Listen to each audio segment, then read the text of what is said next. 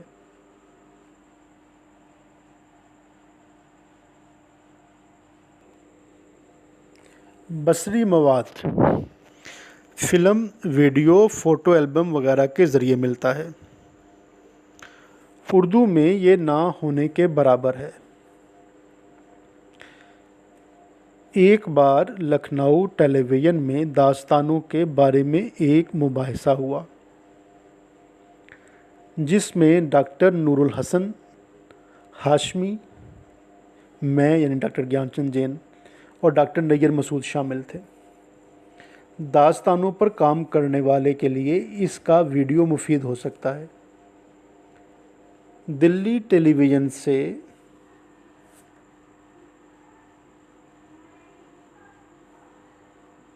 اردو کا ادبی پروگرام بہت کثرت اور پابندی سے ہوتا ہے۔ اس میں سنجیدہ بحثیں اور ملاقاتیں ہوتی ہیں۔ رام بابو سکسینہ، مرکہ شعراء، مرکہ غالب، جگن ناتھ آزاد، مرکہ اقبال شائع کر چکے ہیں۔ غالب کے مرکہ میں صرف انہی کی تصویریں ہیں، لیکن اقبال کی زندگی کی بہت سی جھلکیاں ہمیں مرکہ اقبال میں مل جاتی ہیں۔ روزگار فقیر کے آخر میں اقبال کی بکثرت تصویریں اور گروپ فوٹو ہیں۔ آخر الذکر ان کی سوانح کے بارے میں اولین ماخذ کی حیثیت رکھتا ہے۔ اردو کے ادیبوں کی بالخصوص قدماء کی جو تصویریں ملتی ہیں وہ ان کی شخصیت کے تعین میں مدد کرتی ہیں۔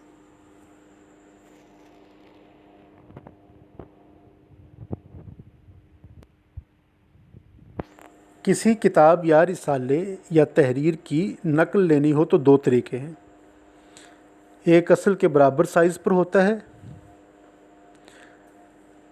جو زیراکس یا اس سے زیادہ ترقی یافتہ برقی مشینوں سے حاصل کیا جاتا ہے۔ اس میں صرفہ زیادہ ہے، رکھنے کی جگہ زیادہ درکار ہوتی ہے، لیکن پڑھنے میں آسانی رہتی ہے۔ دوسری صورت مائکرو فلم ہے جو نہایت چھوٹے سائز کی فلم ہوتی ہے جسے برہنہ آنکھ سے نہیں پڑھا جا سکتا۔ یہ پرانا طریقہ کار تھا۔ اب چیزوں کو ہم دیکھ رہے ہیں کہ اسکینر، اڈوب اسکینر ہے، آپ وہیں پہ رکھی تصویر کو کھینچیں اور وہ آپ کے پاس آ جاتی۔ صرف مائکرو فلم ریڈر نام کی مشین میں رکھ کر مکبر کر کے پڑھا جا سکتا ہے۔ مغرب میں مائکرو فلم کا رواج بڑھتا جا رہا ہے۔ اگر تمام کتابوں، رسالوں اور اخباروں کو محفوظ کرنا چاہیں تو جگہ کہاں سے آئے گی، وغیرہ وغیرہ۔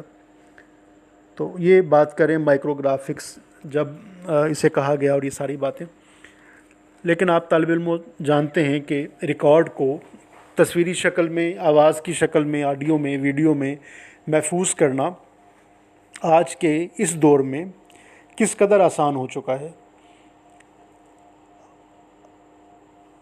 اس قسم کے پینڈیمک کے زمانے میں ہم ان لیکچرز کو بھی آپ تک پہنچا رہے ہیں اور کتابوں کو، ان کی تصویروں کو، نقل کو میں براہ راست بھی بولتا جاؤں اور کتاب سامنے ہو تو وہ آپ کے سامنے جو ہے وہ کتاب ساری آپ بھی ویسے ہی دیکھ سکتے ہیں اسکرین سے جیسے میں۔ کسی بھی وقت اسے محفوظ کیا جا سکتا ہے، ریکارڈ کیا جا سکتا ہے۔ تو اب ضرورت ہے سارے معاشرے نے مل کر ترقی کر کے تحقیق کے میدان کو جتنا زیادہ وسیع کر دیا ہے، سائنسدان، سائنس نے مل کر، سائنس کے مختلف شعبوں نے، تو اب سوشل سائنسز کو اور جو ہمارے ادب کے، زبان کے محققین ہیں انہیں اس سے پورا فائدہ اٹھانے کا جو ہے وہ کرینہ آنا چاہیے، اور ہمیں چاہیے کہ ہم اس سے مکمل طور پر استفادہ کر سکیں، اور اسی استفادے میں ہماری بقا بھی ہے، اردو زبان کا جو استحکام ہے وہ بھی اسی کے ساتھ وابستہ ہے۔ عزیز طالب علموں، اسی کے ساتھ آج کے اس لیکچر کو ہم بند کرتے ہیں۔ مواد کی فراہمی کے حوالے سے یہ بحث جو ڈاکٹر گیان چند چین نے بہت خوبصورت انداز میں اور بڑی کلاسیکی مثالوں سے ہمیں سمجھانے کی کوشش کی، امید ہے کہ اس سے ہم نے کافی کچھ سیکھا ہوگا۔ انشاءاللہ اگلے لیکچر میں دوبارہ آپ سے گفتگو کریں گے۔ اللہ آپ کا حامی و ناصر ہو۔ اللہ نگہبان۔